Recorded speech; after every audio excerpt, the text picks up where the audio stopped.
Welcome to the Take Up Space Summit. This is a gathering of amazing women leaders who embody the principles of feminine wisdom. We're living in a time when the old ways of dominance just don't cut it anymore. It's time for us to step up and lead with empathy, collaboration, and mutual support. This event is designed to inspire women from all over the world to take up space, to resist and challenge systems that seek to silence or erase our voices, and to do it all with grace and ease. This is your opportunity to honor your power as a woman and to unapologetically elevate every aspect of your life, from your relationships to your career, and to do so with ease and pleasure. So let's celebrate and prioritize the sacred feminine in us and create a beautiful space where we can all thrive together. I'm your host for this event, Irene Chong, and today I'm excited to present Jonita D'souza, who'll be sharing more on the Creatress in you, how to birth your full essence through Tantric Wisdom. Born in India, settled in England, Jonita D'souza is a self-leadership mentor for women, a feminine lifestylist and creatress of Feminine Empress Codes, assisting modern-day busy women who struggle with burnout, body love, and authentic expression to reconnect with their feminine and sensual energy using the ancient feminine Taoist Tantric somatic arts, so that they can create a lifestyle that is fulfilling, nurturing, and pleasurable. Jonita is also a certified life coach, NLP practitioner, master hypnotherapist, and she combines the teachings of Indian feminine mysticism and shamanism in her work. She facilitates monthly moon circles, online workshops, and sacred feminine retreats. Jonita, what you do is something very close to my heart. So I'm excited to feature you on this summit, and I feel you have so much wisdom to share, especially when it comes to the tantric principles from your lineage. But before we do that, I'd like to start our time together on a personal note by asking you a question that I ask every speaker. And the question is this: what was the greatest challenge in your life when it came to taking up space, especially with regards to embodying your womb medicine and stepping into your power, and how did you overcome this?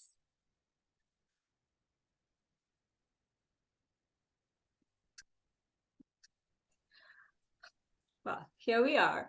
So I'm so excited, Irene, for this conversation and the platform that you are creating for women to take up more space, take up space.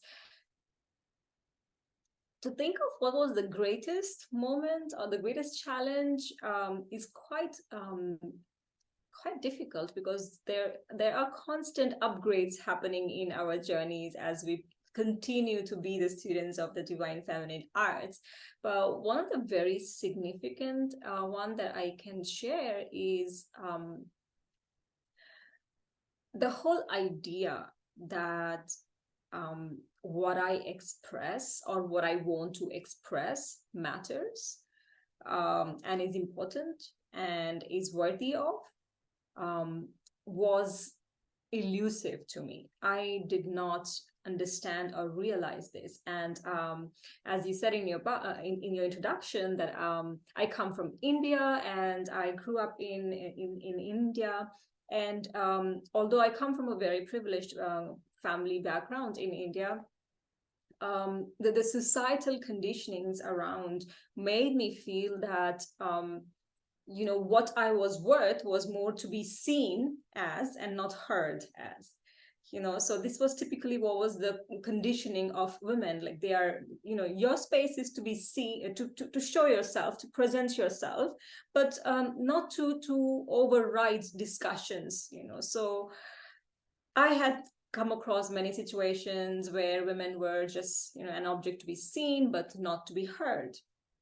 And somehow I felt, and I took that very personally. I thought that, okay, whatever I want to feel is what I want to feel by myself, because there is no space for me to present that out in, especially in gatherings and let's say family gatherings even, to begin with. So as a little girl, I had been always an introvert, so I had issues expressing my feelings.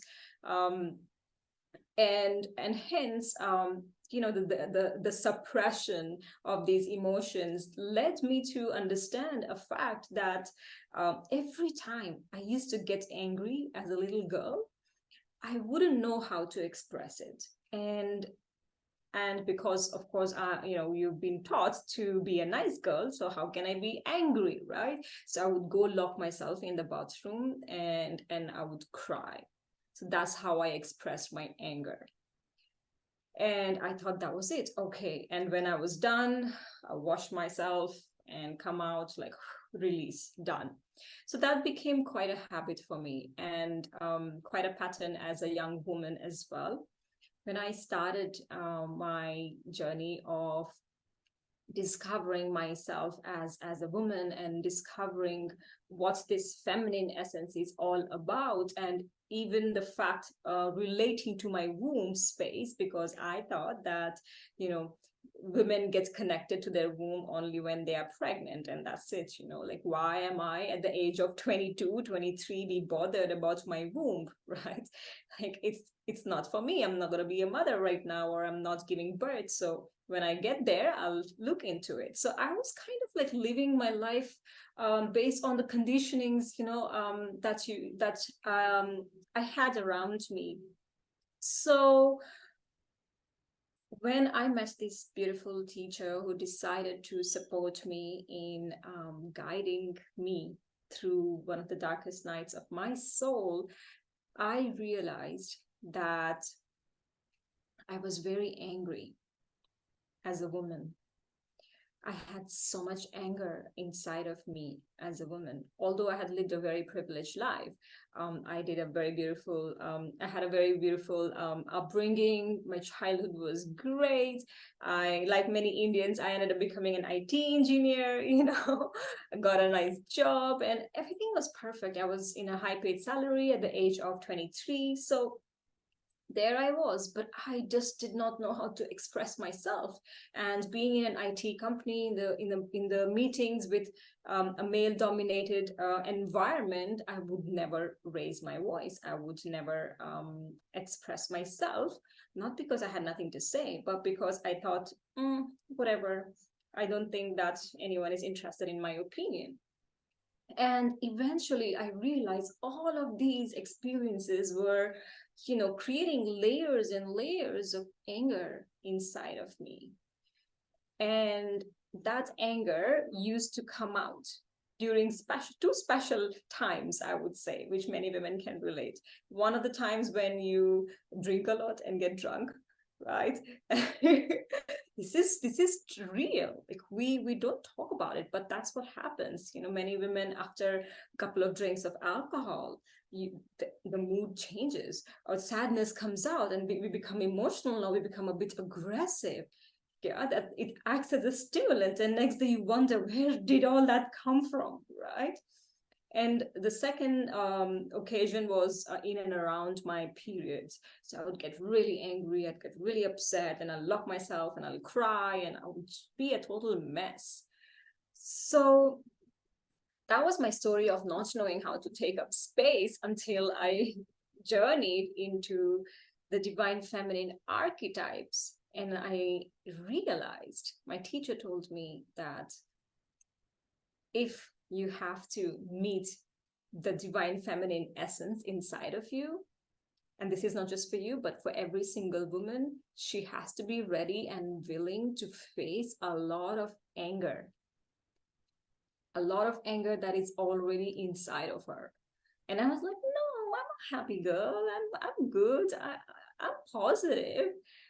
And she was like, no, don't lie to me. Don't lie to yourself, and we'll work through it. So that was my discovery of, wow, I had so much anger. And when I met with that anger in a non-judgmental space through various practices, I felt comfortable in speaking up.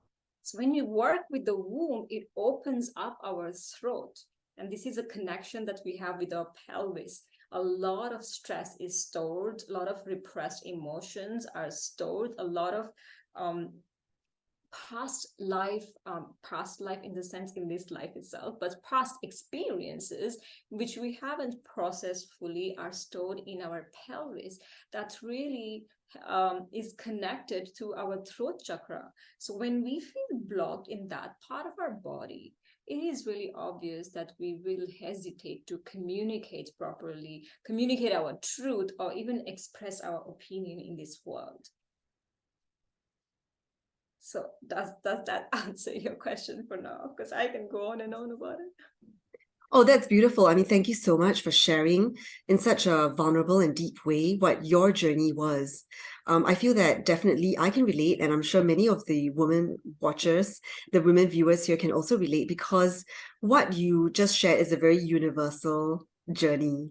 When I think of taking up space, I love what you said about how, as a child growing up, as the women in your culture were taught, you were brought up to believe that it's okay to be seen. You could take up space in that context, to be seen as a pretty, beautiful being, but your voice was stunted. So it was almost as if you were only given certain parameters in which you could shine and express yourself, but in other areas you were dimmed down. So I find it really interesting because I know that in some other cultures, it's okay for people to speak up, but then there are certain feelings that are not allowed. And for you, as you shared, it was anger. And I find that this suppression, I loved how you spoke into the suppression of anger and how it resulted in all these layers forming that would then come out, because the more we try to bury or hide or suppress, the more the explosion, when it does erupt, right, the more violent it can become. I know that for myself, it came out in moments when I was in deep relationship with someone, but in the general public, I would keep it under control because I could see that it was not something that was acceptable. And more than that, I think when it comes to expressions of anger, we don't have a lot of healthy models of anger that we can see. Like right now, there's a lot of talk about the fierce feminine or the warrioress spirit. But I also remember a time, and especially because I did come from quite a violent upbringing, when it was very hysterical and very dramatic, and it didn't solve anything. So I think I had compensated by then not wanting to tap into my anger, not realizing that there is a strength and a power there, which you alluded to, which is that power to stand up for yourself and to speak and allow yourself to be heard. Yeah. So I think that's entirely relevant to the topic that we're going to talk about today, especially as you mentioned how the womb is very much related to our throat chakras. I also find it very interesting. There was one point when you said this, right? I felt that nobody would be interested in what I have to say. I imagine that a lot of women harbor that thought as well. They may feel that, oh, other people are already speaking up. Let's let them have take the spotlight. I have nothing of value to add. And that to me strikes me as, when I think about the relationship between the throat and the womb, they may not realize the beauty and the power and the unique gifts that they have in their wombs. Earlier on, you also mentioned how in your 20s, you didn't think at all that getting in touch with your womb was something that was necessary or even important. And so that piece around neglect. So just to tie everything, back together, I can't help but feel that a lot of women who may also have grown up in cultures where womb work is neglected, or they didn't grow up in a family that felt it was significant to care about this part of us that makes us women, really. They may also then shortchange and belittle their voice or their dreams and their self-expression. So on that note, I would love to have you share more about the link between this womb energy, our expression, and also specifically, if you'd like to come back to the idea of sexual energy, because the womb is also that creatrix life force energy that we have as women. Can you share more about it from a tantric perspective, and specifically for viewers who may be learning about this term, the yoni, for the first time? Could you give us also a brief understanding of what that term means and what it's all about? Yeah, absolutely. Let's go there. And I really liked that you brought this topic, that your triggers were around your intimate relationship. Our intimate relationship usually triggers a lot of aspects inside of ourselves that we have not met with. And then what happens is, like, we blame the other person because that person does not do this for us, or that person doesn't love us properly the way we want it. And what is actually happening is that that person is just doing whatever because they are the most important person in their life, and you suddenly want yourself to believe that you are the most important person in that life and ignore your own triggers around. So it's really interesting to see, if for someone who is thinking that no, I'm good, I'm taking up space, then to look into your intimate relationships.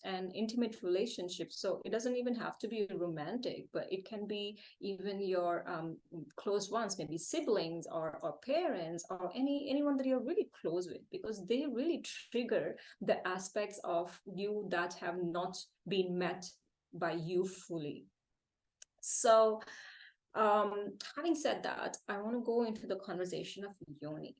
And in terms of expression, what I also want to emphasize that when I began to feel connected to my feminine essence, I saw myself taking space. However, it was different, and it is different for every single woman. Taking up space doesn't really mean that you suddenly begin to express yourself in ways that you haven't before. You talk more, you share more, you're more opinionated. Not really. However, you can take space energetically. As I said, I was an introvert, and I still am. So I would be the last person speaking in a gathering anyways, whether I feel comfortable or not. But I don't anymore hide inside of myself. I take up space where my energy is open, where my body feels open and safe and grounded and embodied. So taking up space, for those of you who feel like, hey, but I don't want to be so outgoing and take up space, so taking up space can be really coming back to your own body, really honing that safety in our bodies, really beginning to trust yourself in situations no matter what. And no matter if you screw them, or no matter if you don't know what to do, but still trusting yourself. That's called taking up space. And which is why the yoni connection is so important to each one of us women. And yoni, first let me explain what it is. It is a Sanskrit word, yoni, and it means, the literal meaning is called sacred space or sacred portal. And there are different tantric philosophies where Tantric and Taoist philosophies, where this sacred portal, which is the feminine genital system, has been beautifully worded, rather than just the normal pussy or vagina, right? Which we don't even like. There is not much reverence to it. But when you do go into the feminine wisdom traditions, you would see like the word, the feminine genitalia is revered. It's really appreciated as something sacred, something that we women have never been taught, at least me not, and the many hundreds of women that I've worked with, we've not been taught how to be connected in to this part of our bodies in devotion. Of course, we get sexually active at one point in our life, and then we get more aware of our yoni, but that doesn't really mean that we are in a sacred devotional relationship. So again, yoni is not just the vagina. Yoni is the vagina and the area around it. So it's the whole feminine genitalia. And the reason this is called sacred is because what is believed is this is the portal, the gateway for women to experience, of course, pleasure, but also vitality and higher levels of consciousness.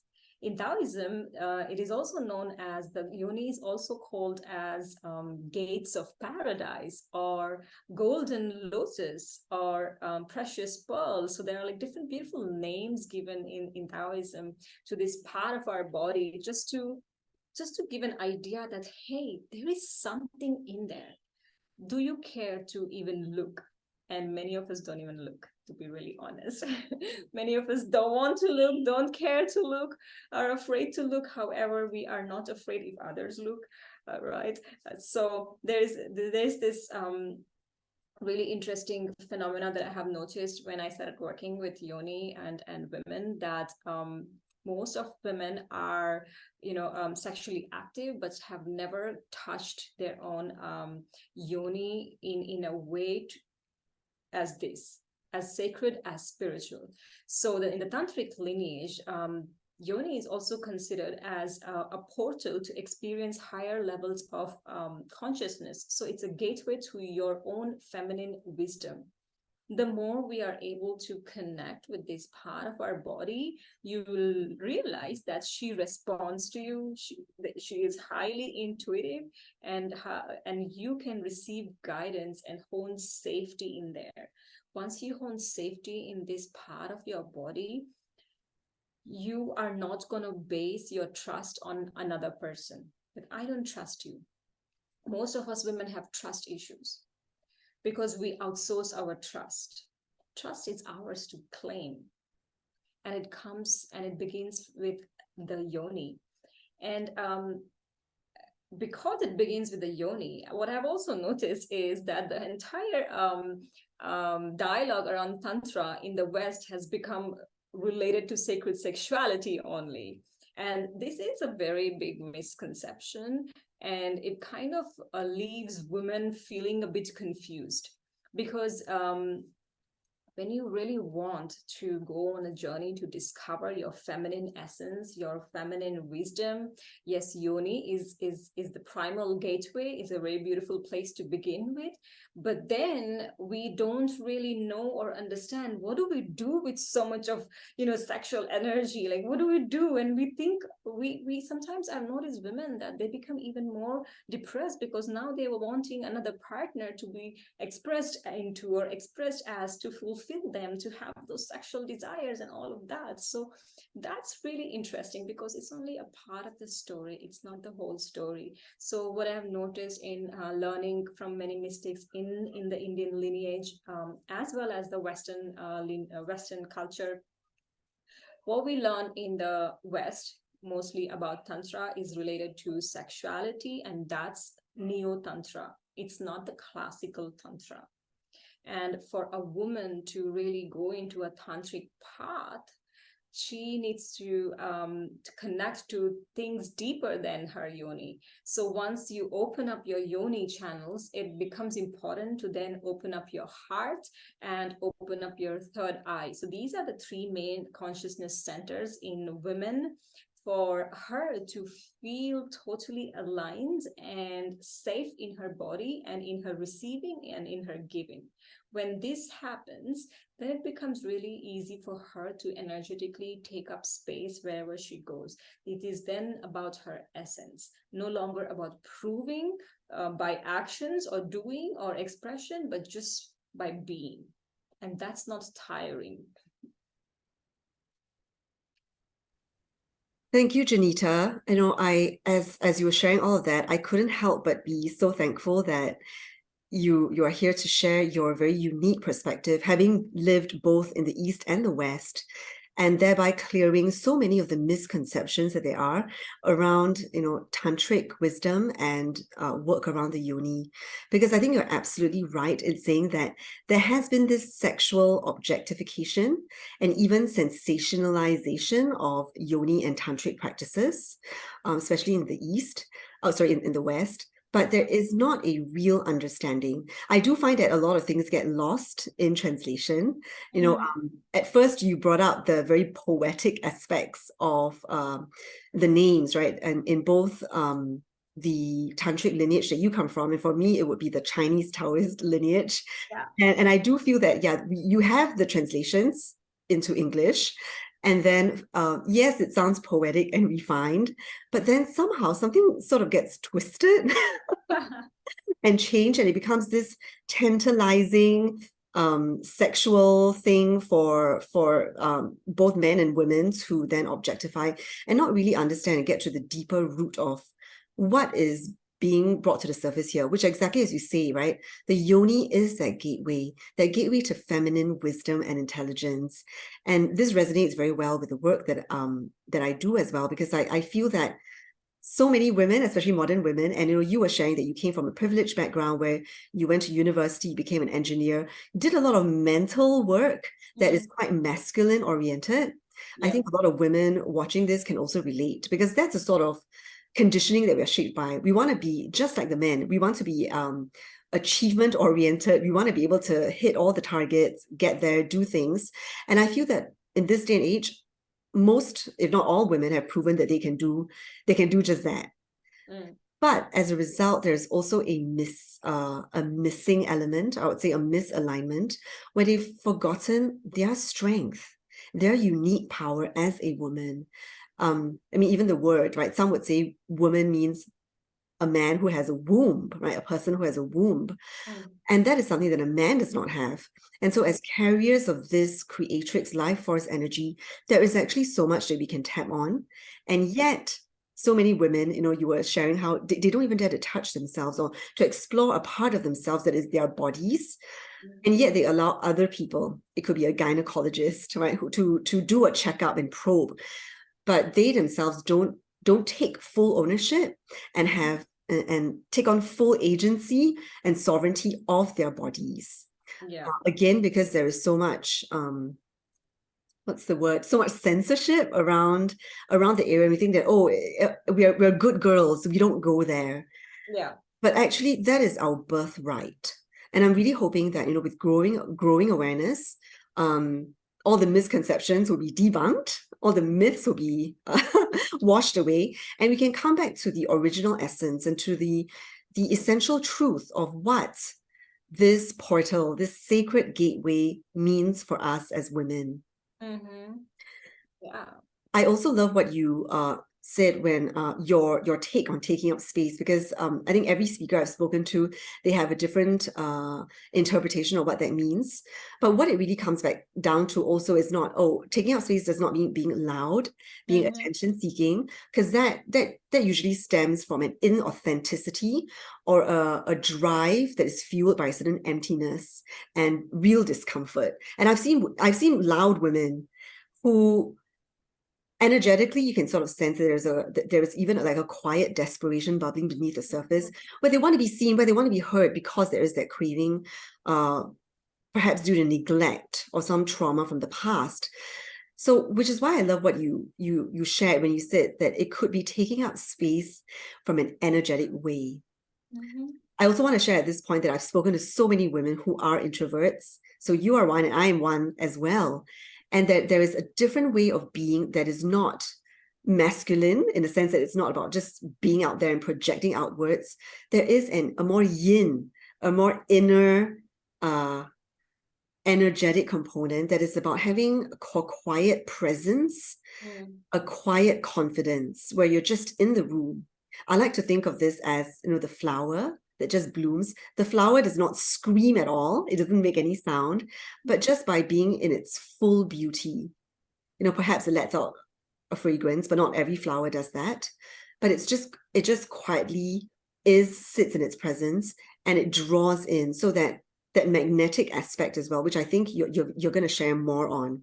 So I just wanted to respond to all these gems that you've shared. And then let's talk a little bit more about how working with the yoni can help us tap into that creatrix power, so that we can birth a fuller and more authentic expression of who we truly are. Yeah. One of the interesting things that happened to me, and when I began my yoni journey, is the practice of using jade eggs. And there was this, I remember my first jade egg circle. I've shared this many times before. So we were in a group of 20 women in a circle, and we were being guided.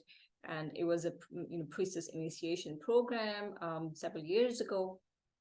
And I remember as I was guided and I was following the instructions, and when I put the jade egg in to my yoni, I began to cough. And I was like coughing and coughing, like I was like the entire fit, and I was trying to control myself because I didn't want to disturb the other sisters, like who are also their first time in the jade egg, and here I am like coughing like crazy, and I just couldn't stop, and it was just like unbearable cough, and eventually it subsided, and so later the teacher, she came to me and we did a session together, and she told me a really interesting thing which I experienced at that time, that when you open up your yoni, it really affects opening up your throat chakra. And I was literally experiencing that through coughing, and ever since that I've done several jade egg circles, and I've seen women time after time like going when we do the yoni work. So when we do the yoni de-armoring work, which is also one of the practices that I really encourage women to go through the barrier of taboo or shame, and go into exploring what is really inside of you. Yeah. And exploring the landscape of your yoni, because those are acupuncture points that really help massage and vitalize your heart, your kidneys, your liver. There's a whole science behind it. So it's not just that you are doing this for pleasure, right? So putting your fingers into your vagina and really like consciously in a sacred manner exploring the depths of your yoni by your own self can help you open up your throat chakra, and this is a real thing. And oftentimes what happens is a lot of grief comes up. So what we do is when we explore the yoni, we also work with our pelvis, our pelvic floor. We do a lot of breath and sound and movement practices with the pelvic floor, and that helps in releasing our sound. And many women are afraid to release sound, even when we do breath work. When I see in my circles and I tell women, okay, let's exhale with a sigh, with a sound, and no one does it, and they're and of course when I start leading, and when one woman starts doing and the other second one goes on, and then it becomes an entire room of symphony of women making sound, but there has to be one who goes first, because we are just afraid to even sound ourselves. And why I'm saying this is because it's really connected to our creativity. When we are able to create this sound, we open up the channels. We will open up our yin channel, which is in the front meridian of our bodies. And in doing so, you begin to get several downloads of creativity, several ideas. So in my Empress programs, that's our group mentorship programs, I often advise women to do the pelvic floor exercises and keep a journal next to you, because the moment you're done, you are flooded with ideas, and content comes to me through those practices, and ideas of expression comes. Sometimes it could be for your business, sometimes it could be something that is wanting to come through you as a conversation, even maybe with a loved one, or something that that you are suppressing. So sometimes it can be exciting and sensual, and sometimes it can be really heavy and dense, because all of it is present and all of it requires our expression. And when we do the expression through our pelvis, through this part of our body, what I've noticed is that we become and we remember our unique essence. Then we are no longer busy copying someone or trying to become like someone, or trying to use ideas that others have in terms of creative expression, but then you begin to source and remember what you really have inside of you that is unique to you. And this is unique expression.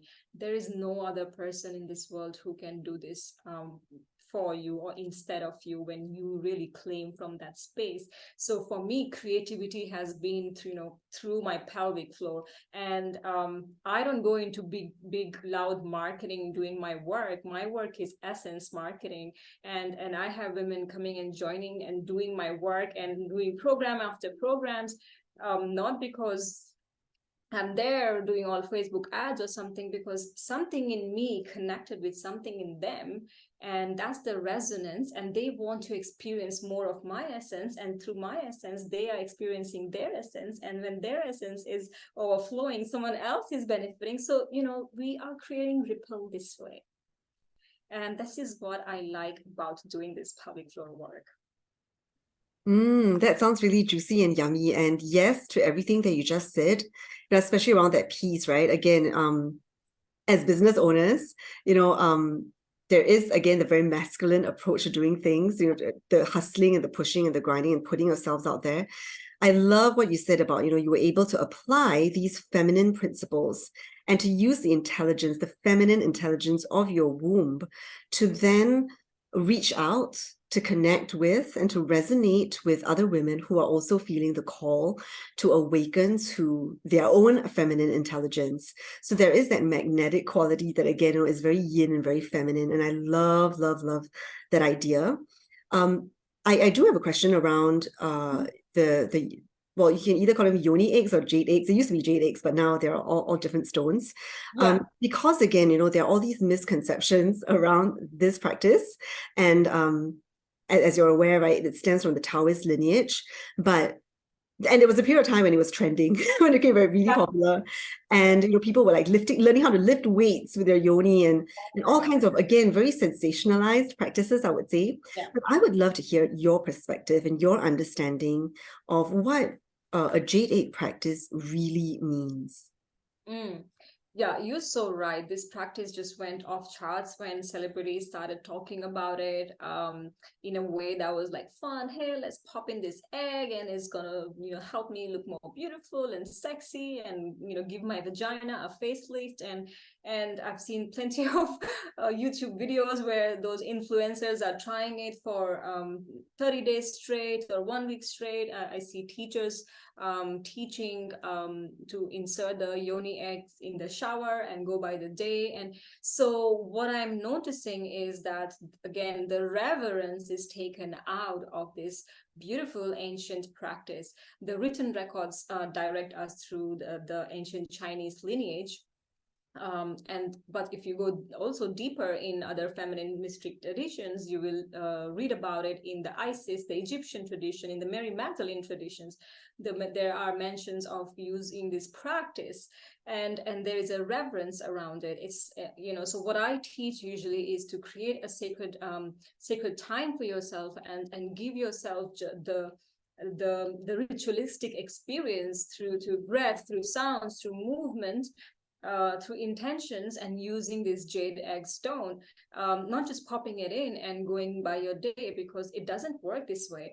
When you insert it, there is a process, there's a practice, there's a way to insert. You don't just shove it in, because that's once again neglecting your yoni's intelligence. Because many times it doesn't want it. They want something in. So doing it straight for 7 days or 21 days is absolutely wrong. Lifting weights, your yoni is not made for all of these things.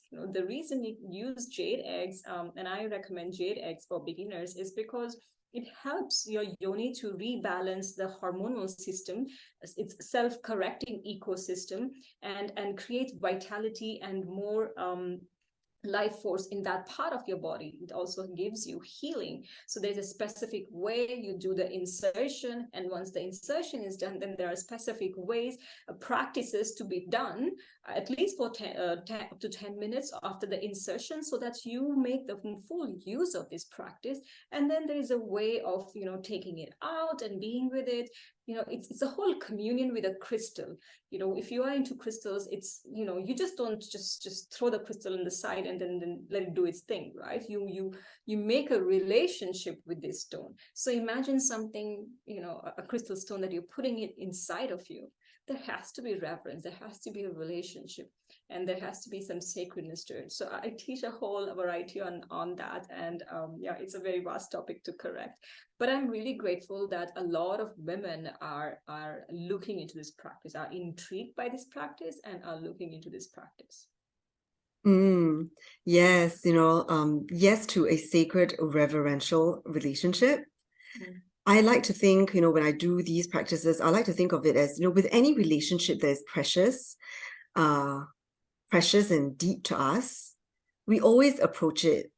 And if you think of like meeting a person at a relationship, you don't just barge in. You don't just enter without permission. There is always that meeting energetically, a tentative, an invitation, I would even say. And I also just want to say that, the yoni, it speaks to you. Everything that you have shared, Jonita, comes down to, like you were saying, oh, do you get these downloads to write in your journal? Yeah. It's very tangible. Like the body speaks to us in ways, but the yoni in particular, because it is that, that deepest, most intimate, it's like it's a cavern. We don't see it. We have to develop a relationship with it. And I feel that this piece is so important because there is still a very masculinized, pushing sort of approach towards facing and meeting this part of ourselves. It's like, okay, I've got to do it. I know it's good for me.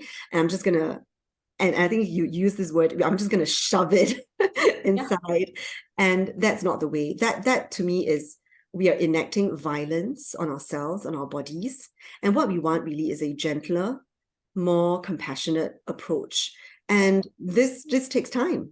I think especially for women who may have experienced trauma around this area of their bodies, it could be sexual trauma or even just the conditioning growing up. What I'll share is that for myself, I grew up in a very, very traditional Chinese family. And it wasn't until I got married that I explored my sexuality. It was almost like there was this taboo. I could not bring myself to embrace this part of me because it was not allowed. And, even that, when I think back on the very first time I explored this sacred portal of mine, the taboo was so strong that my entire body, it shut down. Like there was this, and I think it was a trauma response because like, oh, I'm not allowed to do this. It's not right. And yet, I was a married woman. I felt that I was finally given permission by society to face this part of myself.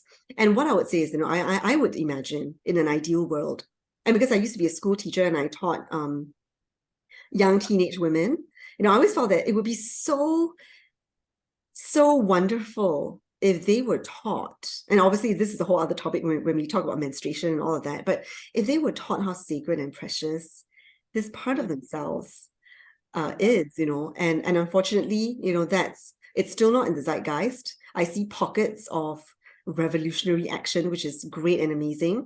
But I do think, it's like women like you who bring your work forward and educate, even the women that you're educating now, they may have daughters or nieces, or they may be be working in an area where they can then spread this message even wider. So I love what you said about that ripple effect that gets created when we each honestly let our voices be heard and we take up space, because it's time. It is time. It is time. Yeah. And I love what you said. In one of my recent retreat, I'm coming out of a retreat, I facilitated here, and we did a yoni puja, which was really beautiful, which was puja means prayer in Indian language. And so we created this yoni portal. So and we did the worshipping of the yoni, because you see in India there are temples with the lingam and the yoni, and there's it's all there, but no one talks about it, and you dare not even do it, right? So we did that, and what was very beautiful, two of the participants were mother and daughter. So the daughter 18 years old and mother was in her 40s, and she brought her daughter in the retreat, and they did that together. And for me, that was so beautiful to witness, because as you said, that we are the way showers. We are creating this not just for ourselves, and even if we never birth a daughter, we are still contributing to breaking that taboo around this topic. And, on that note, so because we've been talking a lot about yoni practices, which I would imagine is actually quite advanced for women who haven't even started that relationship with their yoni. So can you speak more about how, if someone who is just being introduced to this idea and would like to kickstart an intimate relationship, how can she gradually embrace and accept this beautiful part of her precious self? And perhaps, that would lead us into the guided practice that you have for us. So I'll just let you take it away. Yeah. So one of the things that is important to remember is that as women, when we go into this yoni exploration, it takes time. And it is important to allow ourselves the time. So because we come from a background of unconscious and many times conscious conditionings around the taboo, to the shaming of this part of our bodies, so we are slightly resistant to receive. Our yoni speaks to us all the time, to all the women, but most of us prefer not to hear it, not to listen, and not to respond, because of this conditioning. So when we begin the yoni work, we meet with a lot of resistance and a lot of sadness for the ignorance, and yes, the journey begins from there. So I always suggest women to really come from an open heart, and become curious for this part of your body and see what is there to see, and stay present, because you will get this connection back. And it's like a long lost friend. You are friends all the while, and then suddenly you stop talking, and then you meet again. So there is a little bit of a couple of moments of discomfort, but then you're back to best friends. So that's about it. The journey of the yoni begins this way. And I am sharing this free gift, so I think I can just mention right now, which is the Return to Your Sacred Portal. It's got seven practices to start connecting with your yoni, and I think that will be really foundational for any woman who is interested in this journey. And give yourself the time. Oh, my power is back, as you can see. Okay, so you can use those practices to start your journey, and your yoni will guide after that, and there's so much support available. So what I would like to say is that one of the simple ways to start is by even like touching and just feeling into what is coming up in your mind, as you just barely touch your yoni and just lie down, and like, what are the conditionings, what are the thoughts. And as I said, I have listed 7 tantric practices that you can go through in the free gift. So do this exploration time and time after again. I want to share with you a small practice, although this is a tantric practice which goes beyond the yoni. And I like to say this practice as a self-blessing. You can do it as a gratitude practice as well. So in the Tantric Wisdom, what is said about chakras in woman's body is that a woman's body has 3 positive poles, so which corresponds to every chakra. So one of the positive pole is her sacral chakra, which is the womb space, the pelvis. The second positive pole in her body is her heart chakra. Yeah, which is why it's really easy for us women to open our hearts, to, as compared to men. We can be so loving and forgiving and so generous, right? It comes really easily and naturally because of this reason. And the third positive pole is our third eye chakra, which is the connection to the divine within. So these positive poles in a woman's body helps her to give whatever she is in the world, to express, whatever, whoever she wants to be in this world. And these 3 poles are negative in a man's body. So it's really important to also understand this dynamics. The negative poles in a woman's body is the root chakra, which is the safety and security.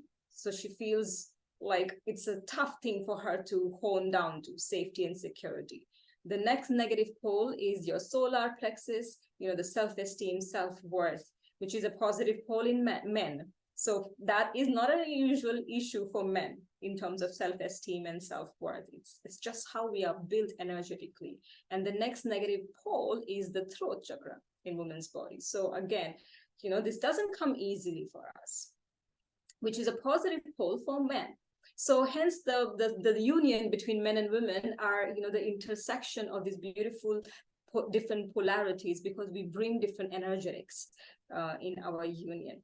So as a woman, it becomes really easy for us to polarize our positive polarities in the body so that we can express ourselves in authentic ways, and then work on our negative polarities, because we know those are the challenging zones for us, right?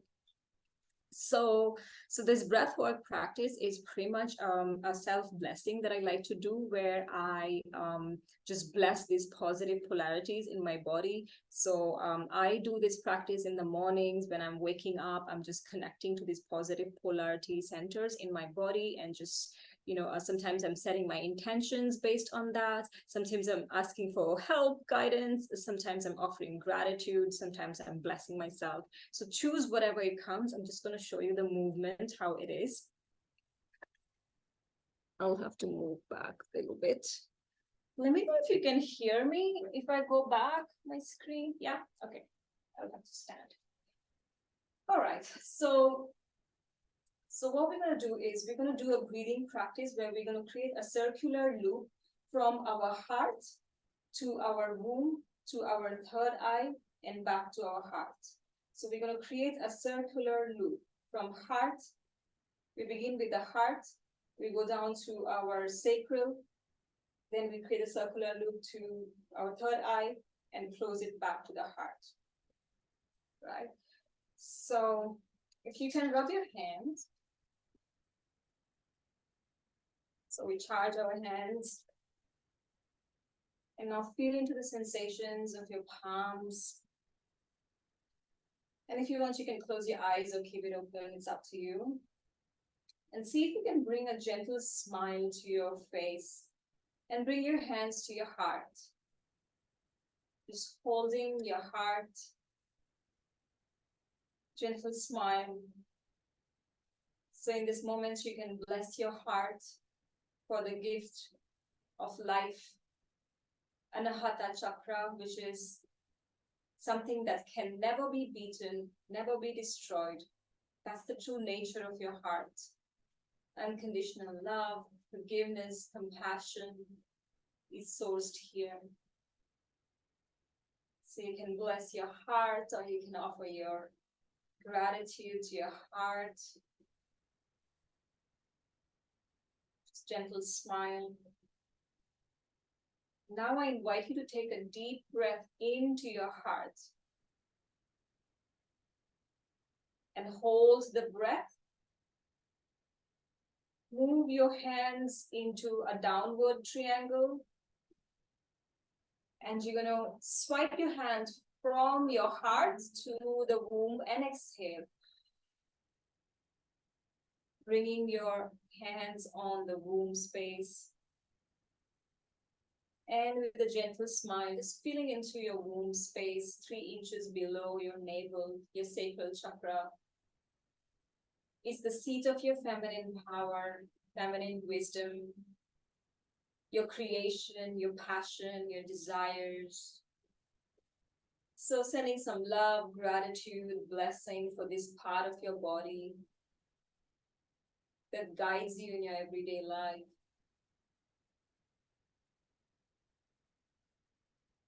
And now I invite you to take another deep breath in and move this hand in an upward triangle to your third eye. And holding the breath there at your third eye.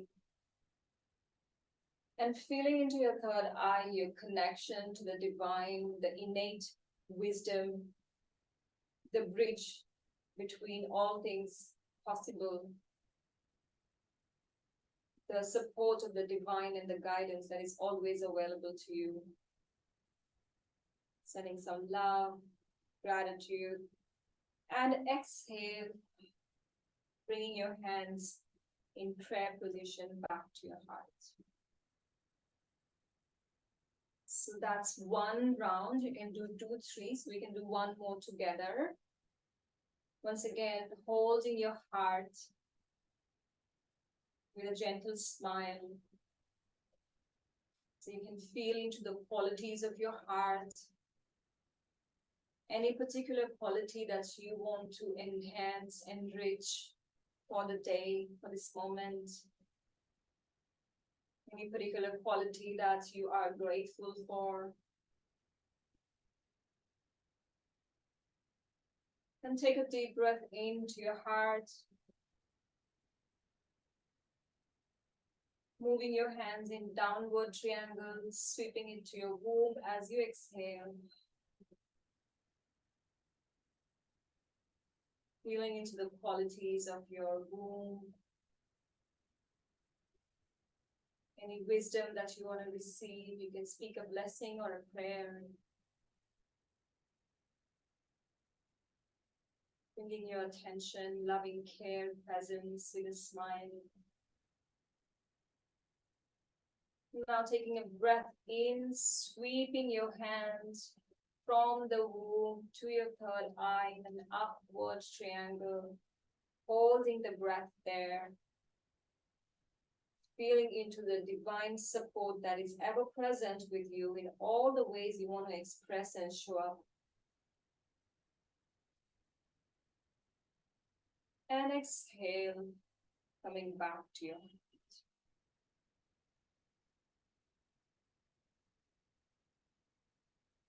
So that's the practice I wanted to share with you.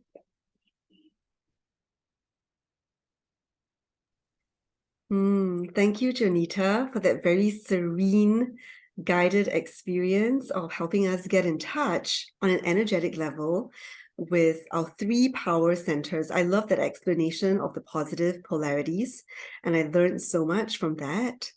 And let me just share my experience, and hopefully that this will benefit the viewers watching as well.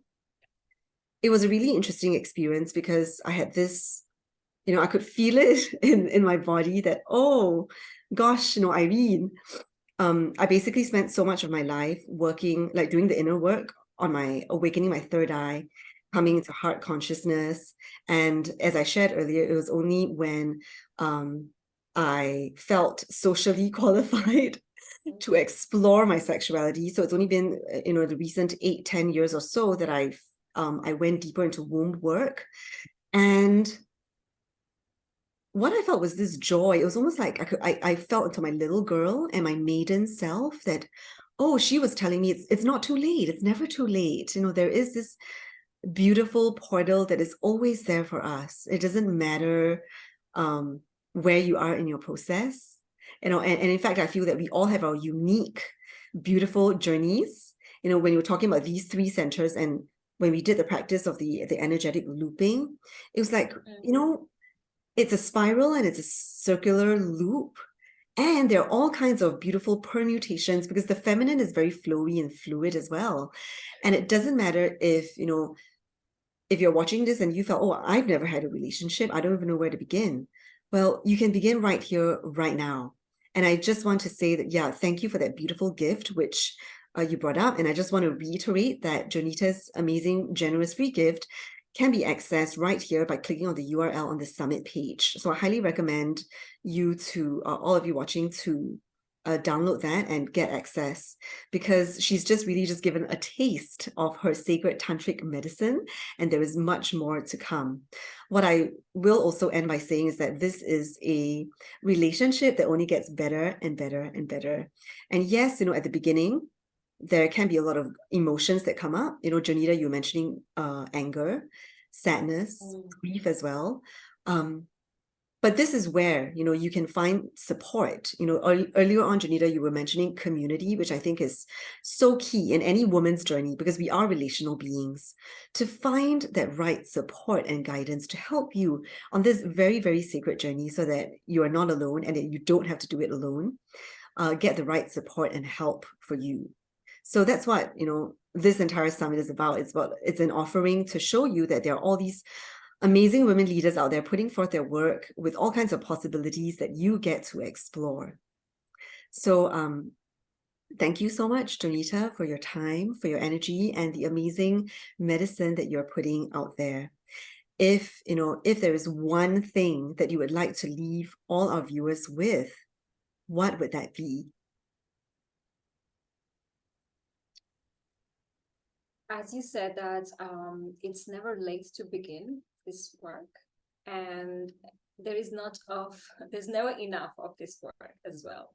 So wherever you are in whatever journey of discovering your feminine, connecting to your unique can take you to another level of self-intimacy, self-trust, and it is available for you. It is always available for you. So I would just encourage women to become curious and not take ourselves so seriously, but instead look at what else is possible from the lens of feminine mysteries through curiosity, just like a curious cat. Let's get curious about our own bodies, because every single part of our body is designed for a greater purpose than what we use them for. So yes. Beautiful. Yes. And I'll just add on to that by saying, that my biggest takeaway, it was really interesting that there was one moment when the power came back and the lights came back, and I was thinking, that is exactly what it's like when a woman accesses her feminine intelligence. She gets to take back her power and thereby fully take up space.